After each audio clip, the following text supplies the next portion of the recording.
திருச்சி சமயபுரம் அருகே தேசிய நெடுஞ்சாலையில் இரும்பு கம்பிகளை ஏற்றிச் சென்ற லாரியும் அரசு பேருந்து மோதிக்கொண்ட விபத்தில் 10 பேர் உயிரிழந்தனர். சம்பவம் தொடர்பாக திருச்சி செய்தியாளர் சார்லஸிடம் நாம் பேசலாம். சார்லஸ், பேருந்தின் இடதுபுறம் லாரி நிறுத்தப்பட்டிருந்தது. அந்த லாரி மீது பேருந்து மோதி விபத்திற்குள்ளானது என தகவலை பதிவு செய்திருக்கிறோம். ஒருவேளை பேருந்தின் ஓட்டுநர் கூடுதல் கவனமாக இருந்திருந்தால் இந்த விபத்தை தவிர்த்திருக்கலாமா? கார்த்திகேயன், அதாவது முக்கியமாக அவர் இந்த தொலைதூரத்தில் நின்று கொண்டிருக்கக்கூடிய இந்த லாரியோடைய ஏற்கனவே அவரால் தெரிந்திருந்தால் அவருக்கு என்ன சூழ்நிலை என்பது தெரியாது. போதிய வெளிச்சமின்மையா இல்ல அவர் கவனக்குறைவா என்பது. ஏனென்றால் இடதுபுறம் முழுவதும் இந்த விபத்துக்கு உள்ளாக்கப்பட்டுள்ளது அந்த பேருந்துல. ஏனென்றால் அவர் இடதுபுறம் நிறுத்த வைக்கப்பட்டுள்ள இந்த லாரியோட இந்த இரும்பு தகடுகள் என்பது அந்த லாரியை அதனையும் கடந்து, அதாவது குறிப்பாக இந்த தகடுகள் அனைத்துமே வெளியில் அதிகமாக அந்த லாரியினுடைய பாகத்திற்கு வெளியே உள்ளது. அதனை தாண்டி தான் அவர் அதுவும் அவருடைய அந்த ஜட்ஜ்மெண்ட், அதாவது இந்த லாரியை கடந்து விடலாம், இல்லை இந்த லாரியில் வேற எதுவும் இல்லை என்று அவர் இந்த அதாவது பேருந்தை செலுத்தி இருக்கலாம். இது போன்ற பல்வேறு விசாரணைகள் இப்ப தொடர்ந்து நடைபெற்று வருகிறது. சற்று நேரத்துக்கு முன்னதாக மாவட்ட ஆட்சியர் அவர்கள் செய்தியாளர்களை சந்தித்தாங்க. தொடர்ந்து இது பாதிக்கப்பட்டவர்கள் அனைவருக்குமே இந்த உரிய சிகிச்சைகள் அளிக்கப்பட்டு வருவதாகவும், ஏனென்றால் தொடர்ந்து அதாவது இந்த விபத்துக்கான காரணம் குறித்தும் விசாரணை நடத்தப்படும் எனவும் தெரிவித்துள்ளார்கள். தொடர்ந்து இந்த பகுதியை பொறுத்தளவு மாவட்ட நிர்வாகத்தில் உள்ள அனைத்து அதிகாரிகளும் இப்ப இங்க அவர்கள் விசாரணை நடத்தி வராங்க. இந்த சம்பவ இடத்தில் அந்த லாரி என்பது நிறுத்த வைக்கப்பட்டுள்ளது. சார்லஸ், நீங்க தொடர்பில் இருங்க. திருச்சி தேசிய நெடுஞ்சாலையில் ஏற்பட்ட விபத்து குறித்து விரிவான விசாரணை நடைபெற்று வருவதாக காவல்துறை அதிகாரிகள் தெரிவித்துள்ளனர். இது தொடர்பாக நாம் பார்க்கலாம். தொடர்ச்சியாக 108 ஆம்புலன்ஸின் மேலாளர் பிரபு இணைப்பில் வந்திருக்கிறார். அவரோடு பேசலாம். சார் வணக்கம். வணக்கம், சொல்லுங்க. வணக்கம். அங்கே படுகாயமடைந்திருக்கிறவர்கள் என்ன மாதிரியான மருத்துவமனையில் அனுமதிக்கப்பட்டிருக்கிறாங்க? அவர்களுக்கு தேவையான சிகிச்சைகள் அந்தந்த மருத்துவமனைகளில் இருக்கிறதா? இருக்கு சார். அதாவது பாதிக்கப்பட்டவர்கள் உடனடியாக நம்ம திருச்சி ஸ்ரீரங்கம் அரசு பொது மருத்துவமனை, அப்புறம் மணச்சநல்லூர் அரசு பொது மருத்துவமனை மற்றும் திருச்சியினுடைய மருத்துவக் கல்லூரி, இப்படி 3 இடங்களுக்கு கொண்டு செல்லப்பட்டிருக்கிறார்கள். முதலுதவி அளிப்பதற்காக இந்த அரசு பொது மருத்துவமனைக்கும், படுகாயமடைந்தவர்கள் உடனடியாக அரசு மருத்துவக் கல்லூரிக்கும் கொண்டு செல்லப்பட்டிருக்கிறார்கள். இதுல படுகாயமடைந்தவர்களுக்கெல்லாம் உடனடியாக தீவிர சிகிச்சை அளிக்கப்பட்டு வருகிறது. காயத்தின் தன்மையை பொறுத்து அவர்களுக்கு உரிய ஸ்பெஷாலிட்டி மருத்துவர்கள் மூலமாக அவங்களுக்கு சிகிச்சை வழங்கப்பட்டு வருகிறது. அதுக்காக மருத்துவ கல்லூரியும் தயார் செய்யப்பட்டு வருகிறது சார். இப்ப 30க்கும் மேற்பட்டவர்கள் பல்வேறு மருத்துவமனைகள் அனுமதிக்கப்பட்டிருக்கதா நீங்க சொல்லியிருக்கீங்க. இவர்களுக்கு தேவையான ரத்தம் போன்றவர்கள் பொதுமக்கள் வழங்கணும் அப்படின்னா உடனடியாக தொடர்பு கொள்ளாமா? என்ன மாதிரியான உதவிகள் உங்களுக்கு உடனடியாக தேவைப்படுகிறது? இல்ல, இப்போ முதல்ல பாதிக்கப்பட்டவர்களை நம்ம அவங்களுக்கு தீவிர சிகிச்சை அளிக்கப்பட்டு வருது. முன்னமே சொன்ன மாதிரி இது லெப்ட் சைட்ல அந்த ஸ்டீல் பிரஷ் பண்ணி அவங்களுக்கு படுகாயம் அடைந்தனால நிறைய ரத்தப்போக்கு இருக்கு. நீங்க இப்ப குறிப்பிட்டது போல ரத்தம் அதிகமா போயிருக்கிறவங்க ரத்தம் கொடுப்பதற்கான உடனடி முயற்சி தேவை. அடுத்தது அவர்களை அடையாளம் கண்டு அவர்களுடைய உறவினருக்கு தெரிவிக்க வேண்டிய அடுத்த தேவையும் இருக்கிறது. இதுதான் நம்ம உடனடியா பண்ண வேண்டிய விஷயங்கள். சோ அவங்களுக்கு காயத்தின் தன்மையை பொறுத்து அவர்களுக்கு தீவிர சிகிச்சை தான் இப்ப முதல்ல நமக்கு தேவை. ஏன்னா அவங்க உயிர் காக்கும் பணி தான் இப்ப உடனடியா செஞ்சுக்கிட்டு இருக்கிறாங்க. தொடர்ந்து அதனுடைய தன்மை குறைந்த பிறகு அடுத்த கட்டத்திற்கு அவங்களுக்கு ஒருவேளை அவங்களுக்கு சர்ஜரி தேவைப்பட்டதுன்னா, அறுவை சிகிச்சை தேவைப்பட்டது, அது அடுத்த கட்டமா செய்வாங்க. இப்ப ரத்தம் கொடுப்பதற்கு ஏதுவாக மீண்டும் ஒரு முறை எந்தெந்த மருத்துவமனைகளை பொதுமக்கள் அணுகணும் அப்படின்னு நீங்க பதிவு செய்யலாம்? அவங்க நேரடியா அரசு மருத்துவக் கல்லூரியை அணுகலாம். ஏன்னா இப்ப அரசு பொது மருத்துவமனையில் இருக்கிறவங்க கூட மருத்துவக் கல்லூரிக்கு மாற்றம் செய்யப்படுவார்கள், காயத்தின் தன்மை அதிகமா இருக்குமே. ஆனால் அதனால மருத்துவக் கல்லூரியை நேரடியாக அணுகலாம் சார். மருத்துவக் கல்லூரியை ரத்த வங்கியவே அணுகலாம். அவங்க கூடுதல் உதவிக்காக ஏதேனும் தொலைபேசி எண்களை உங்களால தர முடியுமா? இப்போ இல்ல, ஏன்னா நாங்க 108 அவசர கால சேவை பொறுத்த வரைக்கும் நம்ம ஆம்புலன்ஸ்ல ஹாஸ்பிட்டலுக்கு தான் நம்ம அட்மிட் பண்ணிருக்கிறோம். ஓகே, மற்ற தகவல்கள் மருத்துவக் கல்லூரி வளாகத்திலேயோ அல்லது காவல்துறையோ நேரடியாவே தொடர்பு கொள்ளலாம். இப்போ அங்க காயம்பட்டவர்களுக்கு தேவையான அனைத்து மருத்துவ சிகிச்சையிலும் அங்கேயே இருக்கா, இல்ல சென்னை போன்ற பெருநகரங்களுக்கு அவங்க மாற்றப்பட வேண்டிய சூழல் இருக்கா? முதற்கட்டமாக உங்களுடைய புரிதல இருந்து என்ன மாதிரியான தகவல்கள் இருக்கு? இல்ல, தற்போது அதுக்கான தேவை இருக்காது. ஏன்னா அரசு மருத்துவக் கல்லூரியிலே அதற்கான வசதிகள் இருக்கும். ஓகே, ஒருவேளை அவர்களுக்கு காயத்தின் தன்மையை பொறுத்து ஒருவேளை தேவைப்பட்டாலும் அதற்காக 108 ஆம்புலன்ஸ் தயார் நிலையில வைக்கப்பட்டிருக்கின்றன. சென்னைக்கோ அல்லது மதுரைக்கோ மற்ற மாற்றங்கள் தேவைப்பட்டாலும் எல்லா ஏற்பாடுகளும் தயாராக இருக்கின்றன. என்ன தேவையோ அது அங்க இருக்கக்கூடிய மருத்துவர்களுடைய கண்காணிப்பில், மருத்துவருடைய பரிந்துரையின் பேரில் மாற்றம் தேவைப்பட்டால் உடனடியாக செய்வதற்கும் தயார் செய்யப்பட்டுள்ளது. இது போன்ற விபத்துகள் சில நேரங்களில் பொதுமக்கள் அதிகமாக இருக்கக்கூடிய பகுதிகளில் நடக்குது, சில இடங்கள்ல ஆள் நடமாட்டமே இல்லாத இடங்கள்ல நடக்குது. விபத்து நடந்தா உள்ள இருக்கக்கூடிய பயணிகள் எப்படி உடனடியாக செயலாற்றணும், அது மாதிரி பக்கத்தில் இருக்கக்கூடிய மக்கள் இந்த விபத்து குறித்து தெரிய வந்தா என்ன மாதிரியான வினையாற்றணும்? இல்ல, இன்னைக்கு நடந்த விபத்து பாத்தீங்கன்னா கிட்டத்தட்ட 9:30 மணிக்கு நமக்கு 108க்கு மைய கட்டுப்பாட்டு அறைக்கு தகவல் வந்திருக்கின்றன. ஓகே, சோ இதே போல ஒரு விபத்து நடந்த உடனே நம்ம பதட்டப்படாம உடனடியே அவசர கால சேவைக்கு தகவல் தெரிவிக்கணும். இரண்டாவது, பாதிக்கப்பட்டவர்களை நாம முன்னுரிமைப்படுத்தணும், ட்ரையாஜிங். ஏன்னா பாதிப்பின் தன்மையை பொறுத்து யாருக்கு அதிகமான பாதிப்பு இருக்கு அவர்களுக்கு மருத்துவ உதவி கிடைப்பதற்கான முன்னுரிமைப்படுத்தல் நம்ம பண்ண உயிர் சேதத்தை, உயிரிழப்புகளை தவிர்க்க முடியும். இரண்டாவது, ரத்தப்போக்கு அதிகமாக இருக்கும். இந்த மாதிரி ஆக்சிடென்ட், கிரீவியஸ் இன்ஜுரிஸ் இருக்கும்போது, ரத்தப்போக்கு அதிகமா இருக்கும்போது அந்த பாதிக்கப்பட்ட இடத்தை கொஞ்சம் அழுத்தி பிடிச்சு நம்ம ரத்தப்போக்கை கட்டுப்படுத்துவதும் கூட உயிரிழப்புகளை தவிர்ப்பதற்கு மிகவும் நமக்கு உதவியா இருக்கும். இப்போ அரசு மருத்துவமனையிலிருந்து வரக்கூடிய ஆம்புலன்ஸ் தவிர்த்து எஸ்ஆர்எம் போன்ற தனியார் மருத்துவக் கல்லூரிகள்ல இருந்து கூட ஆம்புலன்ஸ் வாகனங்கள் வந்து உதவி செஞ்சிருக்கிறாங்க. எந்தெந்த தனியார் மருத்துவமனைகள்ல அனுமதிக்கப்பட்டிருக்கிறாங்க? இப்போ இந்த பர்டிகுலர் ஆக்சிடென்ட்டை பொறுத்த வரைக்கும் பல மருத்துவமனைகளுக்கும் வந்து இவங்க பிரிஞ்சு போயிருக்கிறாங்க பாதிக்கப்பட்டவர்கள். சார், நீங்க இணைப்பில் இருங்க, நம்ம தொடர்ந்து பேசலாம். தற்போது சுகாதாரத்துறை அமைச்சர் விஜயபாஸ்கர் இணைப்பில் வந்திருக்கார், அவரோட பேசலாம். சார் வணக்கம். சார் வணக்கம். வணக்கம். நீங்க பாதிக்கப்பட்டவர்களை, மருத்துவமனையில் அனுமதிக்கப்பட்டவர்களை நேரில் போய் பார்த்திருக்கிறீங்க. அவங்களோட நிலைமை என்னவாக இருக்கிறது? மருத்துவ அதிகாரிகளுக்கு என்ன மாதிரியான உத்தரவுகளை பிறப்பித்திருக்கிறீங்க? ஒண்ணுங்க சார், இப்ப மன்மிகு அம்மா அவர்கள் உடனடியாக உத்தரவு பிறப்பிச்சிருக்கிறாங்க சார். இப்ப சம்பவ இடத்துல கலெக்டர் இருக்கிறாங்க. அரசு மருத்துவமனையில நானு, டீனு, கொரடா எல்லாருமே இங்க இருக்கோம் சார். டிஆர்ஓ எல்லாருமே இங்க இருக்கும். இங்க வந்து இப்ப 2 பேஷண்ட் இங்க ரிசீவ் பண்ணிக்கிறோம். அவங்க 2 பேரும் நல்ல நிலைமையில இருக்காங்க சார். மற்றபடி 9 பேர் டெட் பாடிய இங்க அந்த 9 டெட் பாடி இங்க ரிசீவ் பண்ணிருக்கோம் சார். மற்றபடி சில பேர் வந்து கொஞ்சம் தனியார் மருத்துவமனையில அனுமதிக்கப்பட்டிருக்கிறாங்க சார், அருகில் உள்ள தனியார் மருத்துவமனையில. அப்ப அந்த தனியார் மருத்துவமனைகளுக்கும் நாங்க வந்து எங்களுடைய அரசு மருத்துவமனையிலிருந்து மருத்துவ குழு அங்க அமைச்சிருக்கிறோம். அப்ப நாங்களும் அந்த தனியார் மருத்துவமனைக்கு சென்று பார்க்க போறோங்க சார். அடிபட்டு சிறு காயத்தோட பெருக்காயத்தோட வர்றவங்களுக்கு முழு வீட்டுல சுகாதாரத்துறை வந்து முழு டீமா பிரிஞ்சு எல்லாருமே சிறப்பான ஏற்பாடுகளை நாங்கள் ரிசீவ் பண்ணி அவர்களை நிச்சயமா அவருடைய உயிரை காப்பாற்ற கொண்டு அனைத்து ஏற்பாடுகளையும் மன்மிகு அம்மாவுடைய அரசு சிறப்பாக செஞ்சுட்டு இருக்கு சார். தலைமையிலிருந்து தலைமைச் செயலாளர் உள்ளிட்ட எல்லாருமே தொடர்பில் இருந்துட்டு இருக்காங்க சார். வேகமா பணிகள் நடந்துட்டு இருக்கு. விபத்தில் உயிரிழந்தவர்கள், படுகாயமடைந்தவர்கள் குறித்த விவரங்கள் சேகரிக்கும் பணி நடக்குதா? உறவினர்கள், குடும்பத்தாரு அவங்களை தொடர்பு கொள்வதற்கு மாவட்ட நிர்வாகம் என்ன மாதிரியான ஏற்பாடுகளை செய்திருக்கிறது? மாவட்ட ஆட்சித்தலைவர் இங்க ஸ்பாட்ல இருக்காங்க சார். மாவட்ட டிஆர்ஓ இங்க இருக்காங்க சார். டீன் இங்க இருக்காங்க சார். முழு வீட்டுல மாவட்ட நிர்வாகம் இங்கிட்டு இருக்கு சார். உறவினர்கள் எல்லாம் தொடர்பு கொண்டு அவர்களுக்கு தகவல் சொல்லிட்டு இருக்காங்க சார். ஐடென்டிபிகேஷன் நடந்துட்டு இருக்கு சார். ஹெல்ப் டெஸ்க் இங்க போட்டிருக்காங்க சார். 24 மணி நேரம் யார் வேணாலும் விவரங்களை நீங்க வந்து நம்ம அரசு போக்குவரத்து அமைச்சரும் இங்க சம்பவ இடத்துக்கு விரைந்துட்டு இருக்காங்க சார். அனைத்து துறைகளும் முழு வீச்சுல தங்கள் பணியில ஈடுபட்டு இருக்காங்க சார்.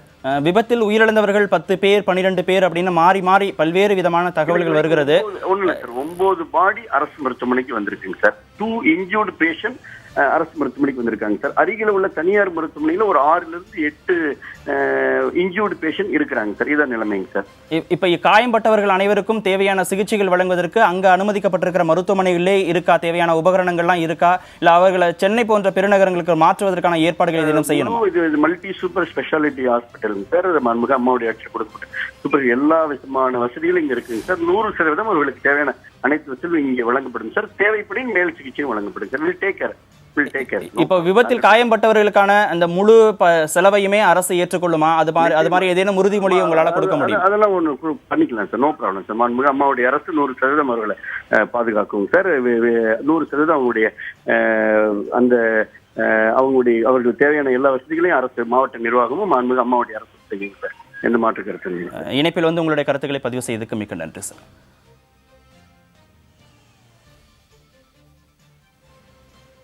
தொடர்ந்து ஆம்புலன்ஸ் மேலாளர் திரு பிரபுவிடம் பேசலாம். பிரபு, இப்போ பாதிக்கப்பட்டவர்களுடைய நிலைமை என்னவாக இருக்கிறது? தற்போது இருக்கிற தகவல்கள் என்ன? சுகாதாரத்துறை அமைச்சரும் நேரில் பார்வையிட்டு பல்வேறு தகவலை நமக்கு வழங்கியிருக்கிறாங்க. நீங்க சம்பவ இடத்துல இருக்கிறீங்க, அங்க இருக்கக்கூடிய கள நிலவரம் என்ன?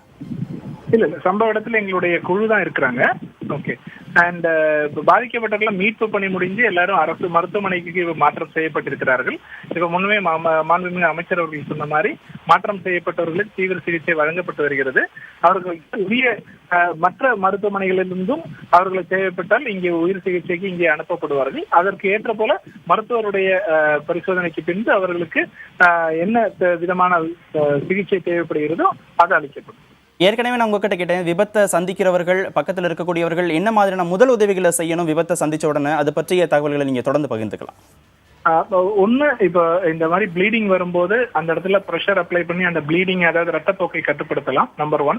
நம்பர் 2, ஏற்கனவே சொன்ன மாதிரி பாதிப்பின் தன்மையை கண்டறிந்து இப்ப மூச்சு பேச்சு இல்லாம இருக்கிறாங்கன்னா அவங்களுக்கு உடனடியாக அதை ட்ரையாஜ் பண்றதுன்ற முன்னுரிமைப்படுத்தி அவர்களுக்கு முக்கியத்துவம் அளித்து இந்த அவசரகால ஊர்திகள்ல நம்ம அனுப்பி வைக்கலாம். இந்த மாதிரி செய்யும் பொழுது நம்ம வந்து பாதிப்பின் தன்மையை குறைப்பதற்கும் அவர்களோட உயிரை காப்பதற்குமான வாய்ப்புகள் அதிகரிக்கும்.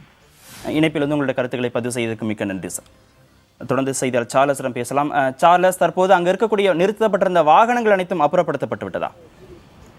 கார்த்திகேயன், அதாவது இன்னும் வந்து முக்கியமாக இந்த விபத்தில் காரணமான இந்த லாரி என்பது வந்து இங்கே நிறுத்தப்பட்டுள்ளது. ஏனென்றால் காவல்துறையினர் வந்து தொடர்ந்து விசாரணை நடத்தி வராங்க. கிரேன் வாகனமும் இங்கே நிறுத்தப்பட்டுள்ளது. ஏனென்றால் அந்த இரும்பு தகடு அவர்கள் அனைத்துமே அந்த விசாரணைக்கு உட்படுத்தப்பட்ட பிறகுதான் இங்கிருந்து அந்த லாரியை வந்து அப்புறப்படுத்த வேண்டும் என்பதே அவர்கள் வந்து உத்தரவிட்டிருக்காங்க. மத்திய மண்டல காவல்துறை தலைவர், மாவட்ட காவல்துறை கண்காணிப்பாளர், மாவட்ட ஆட்சியர் அனைவருமே அவர்கள் ஏற்கனவே அந்த உத்தரவை பிறப்பிச்சிருக்காங்க. அந்த லாரியானது தொடர்ந்து வந்து சம்பவ இடத்துல நிறுத்தப்பட்டுள்ளது. தொடர்ந்து வந்து அதிகாரிகள், அதாவது குறிப்பாக போக்குவரத்து துறை அதிகாரிகள், காவல்துறை அதிகாரிகள், வருவாய்த்துறை அதிகாரிகள் அனைவருமே இங்கேதான் அவர்கள் தொடர்ந்து விசாரணை தொடர்ந்து நடத்தி வராங்க. ஆம்புலன்ஸ் வாகனங்களும் இங்கே நிறுத்தப்பட்டுள்ளது. ஏற்கனவே பதிவு செய்தது போல இதுக்கு முக்கியமாக, அதாவது இந்த சம்பவம் நடைபெற்றதுக்கு பகுதி என்பது SRM மருத்துவக் கல்லூரிக்கு முன்னதாக தான் உடனடியாக SRM மருத்துவக் கல்லூரி மருத்துவமனையிலிருந்து ஆம்புலன்ஸ் வாகனங்கள் கொண்டு வரப்பட்டு அவர்கள் சிகிச்சைக்கு அனுமதிக்கப்பட்டிருக்காங்க. தொடர்ந்து 3 பேர் இப்ப தொடர்ந்து அந்த மருத்துவமனையில வந்து அனுமதிக்கப்பட்டு சிகிச்சை பெற்று வராங்க. அந்த தகவல் இப்ப நம்மளுக்கு சற்று நேரத்துக்கு முன்னதாக கிடைத்துள்ளது. அவர்கள் இந்த சம்பவம் நடைபெற்ற உடனேயே அவர்கள் கூடுதலாக ஆம்புலன்ஸ் வாகனங்களை கொடுத்தும் அவர்கள் வந்து இந்த சிகிச்சைக்காக அவர்கள் இந்த பயணிகளை மருத்துவமனைக்கு கொண்டு செல்லவும் அவர்கள் அந்த பணியிலும் ஈடுபட்டிருக்காங்க. காவல்துறையினர் தொடர்ந்து இங்கே நூற்றுக்கணக்கானோர் இருக்காங்க. போக்குவரத்தை சீர் செய்வதற்காக இந்த இடதுபுறம் முழுவதும் தற்பொழுது போக்குவரத்து தொடர்ந்து வந்து நிறுத்தப்பட்டுள்ளது. காவல்துறையினர் தொடர்ந்து இப்பகுதியில் அவர்கள் இந்த போக்குவரத்தை சீர் செய்யும் பணியிலையும் அவர்கள் விசாரணையும் நடத்தி வராங்க. கார்த்திகேயன், லாரியோடு மோதிய அந்த பேருந்து முற்றிலுமாக லாரியிலிருந்து பிரிக்கப்பட்டு விட்டதா?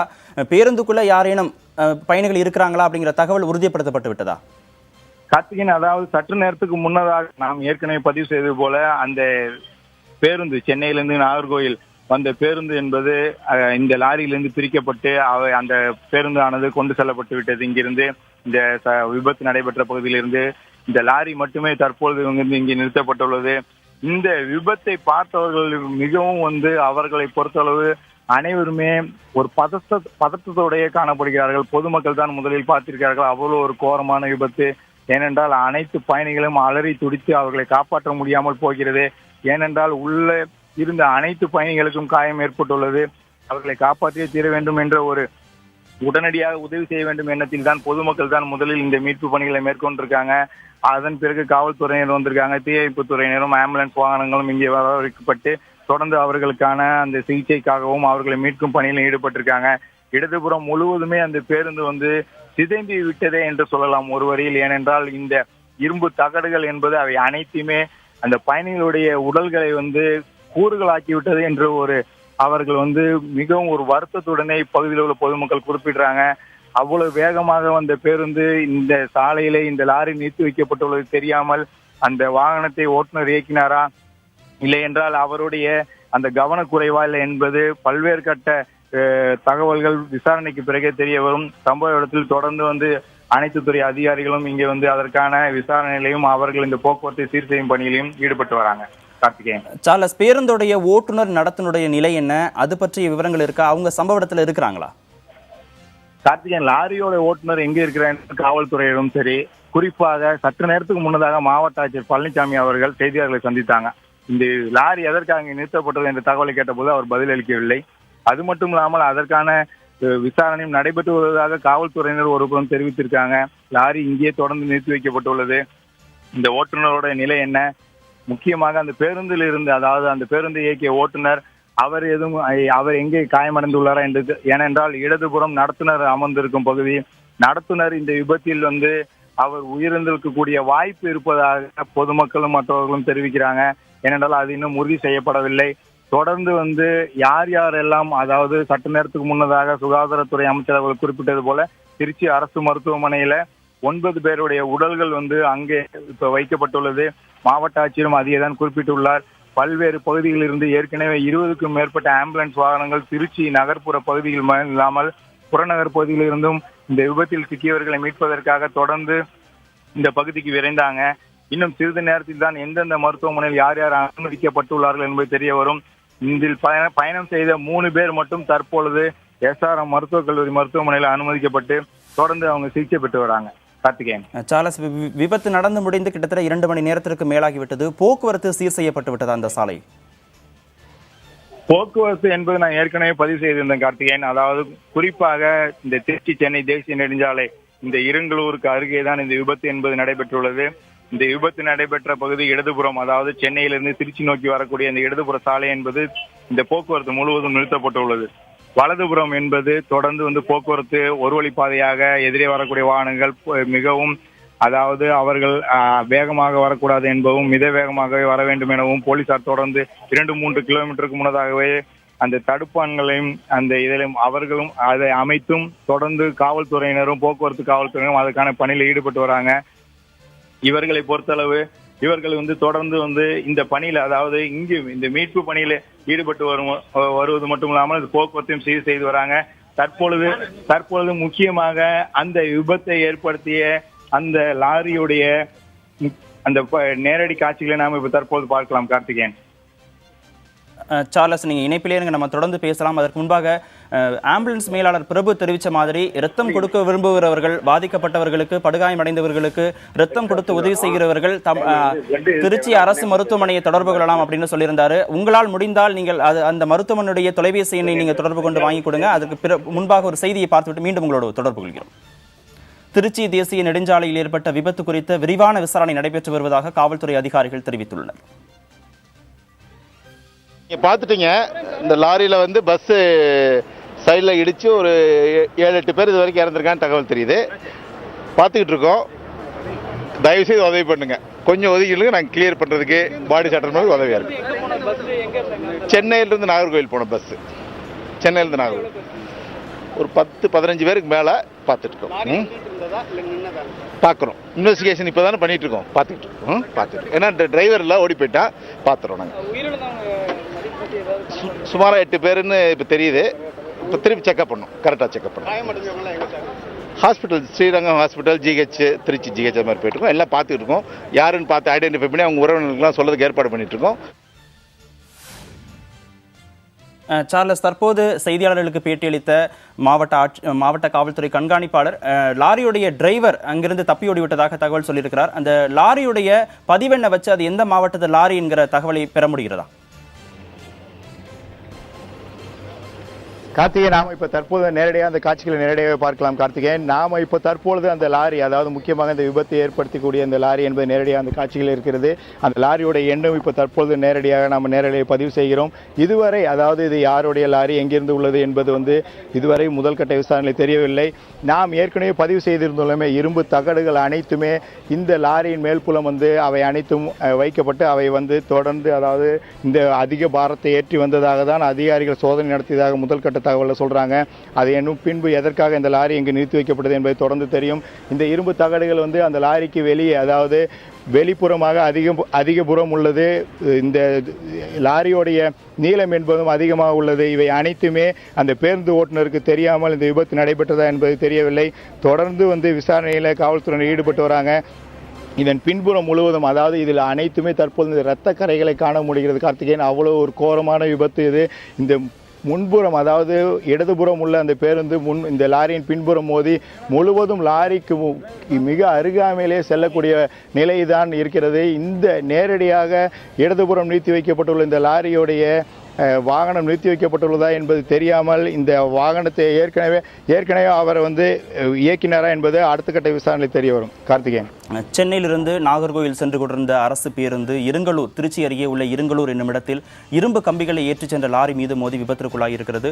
9 பேர் இந்த விபத்தில் உயிரிழந்திருப்பதாக சுகாதாரத்துறை அமைச்சர் தெரிவித்திருக்கிறார். கிட்டத்தட்ட 30க்கும் மேற்பட்டவர்கள் திருச்சி அருகே உள்ள SRM தனியார் மருத்துவக் கல்லூரி மற்றும் அரசு மருத்துவக் கல்லூரிகளில் சிகிச்சைக்காக அனுமதிக்கப்பட்டிருப்பதாக அவர் சொல்லியிருக்கிறார். அவர்களுக்கு தேவையான சிகிச்சைகள் அனைத்தும் அரசு சார்பில் இலவசமாக வழங்கப்படும், தேவையான அனைத்து சிகிச்சைகளும் கொடுக்கப்படும் என்றும் அவர் உறுதியளித்திருக்கிறார். அதே போன்று ஆம்புலன்ஸ் மேலாளர் நம்மை தொடர்பு கொள்கிற போது இரத்தம் கொடுக்க முன்வருவர்கள் அரசு மருத்துவமனை தொடர்பு கொள்ளலாம் என்ற தகவலையும் பதிவு செய்திருக்கிறார். இது போன்ற பல்வேறு விதமான தகவல்களை களத்திலிருந்து நேரடியாக வழங்கிய செய்தியாளர் சார்லஸ், உங்களுக்கு நன்றி.